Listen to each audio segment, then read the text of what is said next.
శ్రీ సంగమేశ్వర స్వామి ఆలయం పవిత్ర గాథ. భారతదేశంలో అనేక పవిత్ర క్షేత్రాలున్నా ఆంధ్రప్రదేశ్ రాష్ట్రంలోని శ్రీశైలం సమీపంలోని నల్లమల అడవుల్లో వెలసిన సంగమేశ్వర స్వామి ఆలయానికి ఒక ప్రత్యేకత ఉంది.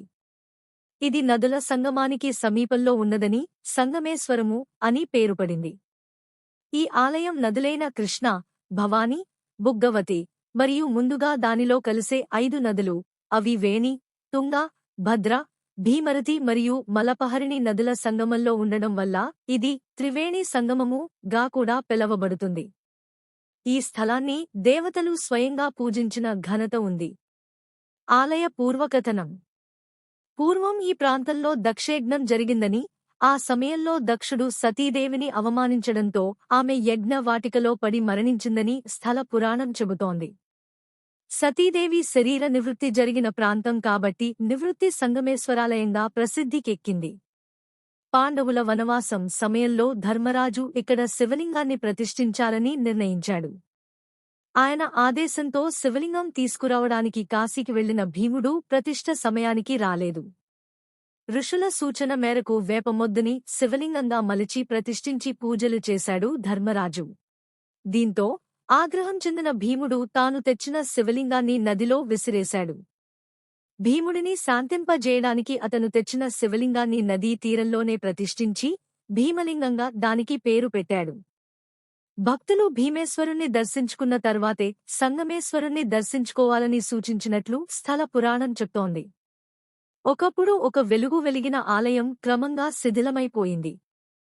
ప్రస్తుతం కనిపిస్తున్న ఆలయాన్ని సుమారు 200 సంవత్సరాల క్రితం స్థానిక ప్రజలు నిర్మించారు. సుమారు 1,20,000 చదరపు అడుగుల విస్తీర్ణంలో ఆలయంతో పాటు చుట్టూ ప్రాకారం నిర్మించినట్లు శిథిలాలను చూస్తే అర్థమవుతుంది. ఈ ప్రాకారానికి ఉత్తరాన గోపురద్వారం, పశ్చిమ దక్షిణ ద్వారాలపై మండపాలు నిర్మింపబడి ఉండేవని చరిత్ర చెబుతోంది. కాని ప్రస్తుతం అవేమీ కనిపించవు. ప్రస్తుతం కనిపించే ప్రధాన ఆలయం అత్యంత సాదాసీదాగా ఉంటుంది. ముఖమండపం పూర్తిగా శిథిలమైపోగా అంతరాలయం, గర్భాలయాలు మాత్రమే దర్శనమిస్తున్నాయి. గర్భాలయంలో సంగమేశ్వరుడు పూజలందుకుంటున్నాడు. శివుడి వెనుక వైపున ఎడమ భాగంలో శ్రీలలితాదేవి, కుడి వైపున వినాయకుడు దర్శనమిస్తారు. అంతకు ముందు వారిద్దరికీ వేరు వేరు ఆలయాలు ఉండేవి. అయితే అవి శిథిలమైపోవడంతో లలితాదేవి, గణపతులను గర్భాలయంలో ప్రతిష్ఠించారు. అన్ని ఆలయాల్లోలాగా ఈ క్షేత్రంలో నిత్య పూజలు జరుగవు. ఈ ఆలయం ఎక్కువ రోజులు శ్రీశైలం ప్రాజెక్టు నీటిలో మునిగి ఉండడమే కారణం. మరో విషయం, 1000 సంవత్సరాల క్రితం సంగమేశ్వరాలయంలో ప్రతిష్ఠించిన వేపలింగం ఇప్పటికీ చెక్కుచెదరకపోవడం ఒకంత ఆశ్చర్యం కలిగించక మానదు. ఆలయం ప్రాంగణంలోని అనేక ఉపాలయాల్లో దేవతామూర్తులు పూజలందుకునేవారు. ఆ ఆలయాలన్నీ శిథిలమవడంతో కర్నూలు జిల్లాలోని అనేక ఆలయాలకు వాటిని తరలించారు. వాటితో పాటు పల్లవ సాంప్రదాయంలో నిర్మితమైన రథం కూడా ఉండేది. దాన్ని పురాతత్వ శాఖ వారు జగన్నాథ గుట్టకు తరలించారు. శ్రీశైలం క్షేత్రానికి సంబంధం. శ్రీశైలం క్షేత్రానికి ఉత్తర దిశగా ఉన్న ఈ ఆలయాన్ని అపర కాశీగా భావిస్తారు. ఇది ఒక మిగిలిన అంతర్భాగం. శివునికి ప్రసిద్ధి చెందిన 12 జ్యోతిర్లింగాలలో శ్రీశైలములో ఉన్న మల్లికార్జున స్వామి ఒకరు. ఇదే సమయంలో ఈ సంగమేశ్వర స్వామి కూడా అత్యంత పవిత్రమైన స్థలంగా గుర్తింపు పొందాడు. సంగమేశ్వర ఆలయం నీటి మట్టం తగ్గినప్పుడు మాత్రమే దర్శనానికి అందుబాటులోకి వస్తుంది. నదుల పరవళ్ల మధ్య దాగినట్టుగా ఉంటుంది. ఈ లింగం త్రేతాయుగం నాటి అని అంటారు. దీనికి సంబంధించిన శిలాఫలకాలు పాళ్లవ, చాళుక్య, కాకతీయుల కాలానికి చెందిన ఆధారాలు ఇక్కడ లభించాయి.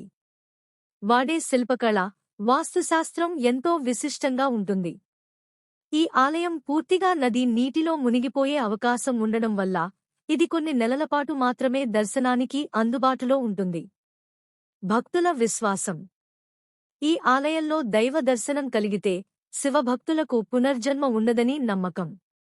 సంగమేశ్వరునికి అభిషేకం చేయడం, నదిలో స్నానం చేయడం, దీపారాధన నిర్వహించడం భక్తులు ఎంతో పవిత్రంగా భావిస్తారు. కొన్ని నిదానాల ప్రకారం ఇది మానవ జీవితానికి మోక్ష మార్గాన్ని చూపే దివ్యస్థలం అని పేర్కొనబడింది. శిలా శాసనాల ఆధారంగా ఇక్కడ లభించిన శిలాశాసనాల ప్రకారం ఈ ఆలయాన్ని రేనాటి చోళులు, పల్లవులు, చాళుక్యులు, కడప నాయకులు, విజయనగర రాజులు పునఃనిర్మించారు. ముఖ్యంగా శ్రీకృష్ణదేవరాయలు ఈ ఆలయాన్ని పునరుద్ధరించడంలో పెద్దపాళ్లు వహించారని తెలుస్తుంది. నదుల మీద తోటలతో, గుహలతో, ప్రాకారాల మధ్య ఈ ఆలయం వెలసిన తీరు శిల్పకళా నైపుణ్యానికి నిదర్శనంగా నిలుస్తుంది. ఆలయ ప్రదక్షిణ విశేషాలు. సంగమేశ్వర ఆలయ ప్రాంగణం క్రమంగా నీటికి మునిగిపోతూ ఉండటంతో దీనిని దర్శించేందుకు భక్తులు ప్రత్యేక సమయాల్లోనే వస్తారు. కృష్ణానది నీటిపారుదల తగ్గిన తర్వాతే ఆలయ దర్శనం సాధ్యం అవుతుంది. ముఖ్యంగా కార్తీక మాసంలో ఇది అత్యంత ప్రాచుర్యం పొందుతుంది. ఆ కాలంలో భక్తులు వేల సంఖ్యలో చేరి శివునికి దీపారాధన చేస్తారు. నాగార్జున సాగర్కు సంబంధం. ఈ ఆలయం నాగార్జున సాగర్ డ్యాం నీటిపారుదల ప్రాంతంలో ఉంది. నీటి నిల్వ స్థాయిని బట్టి ఆలయం మునిగిపోతుంది. అందుకే ఇది 3 నెలల ఆలయం గా కూడా పిలవబడుతుంది. జూన్ నుండి ఆగస్టు వరకు నీటి మట్టం పెరగడం వల్ల ఆలయం పూర్తిగా నీటికి లోనవుతుంది. సెప్టెంబర్ నుండి డిసెంబర్ మధ్యకాలంలో మాత్రమే భక్తులకు దర్శనం అందుతుంది. ఆధ్యాత్మిక సాంప్రదాయంలో స్థానం.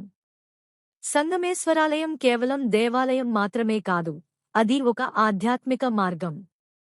ఇది శివుని తత్వమసి భావనకు నిదర్శనంగా నిలుస్తుంది. కర్మ మార్గం, భక్తి మార్గం, జ్ఞాన మార్గం అనే 3 మార్గాలలో ఇది భక్తులను దైవ సాన్నిధ్యానికి తీసుకువెళ్తుంది. ఇక్కడ జరిగే మహాశివరాత్రి ఉత్సవాలు దేశమంతా గుర్తింపు పొందాయి. ముగింపు. సంగమేశ్వరాలయం అంటే కేవలం ఒక ఆలయం కాదు. అది 3 నదుల సంగమంలో వెలసిన శాశ్వత పరమాత్మ రూపం. ఇది భక్తికి ప్రతీక, విశ్వాసానికి ఆధారము, ధార్మిక సంస్కృతికి అద్దం.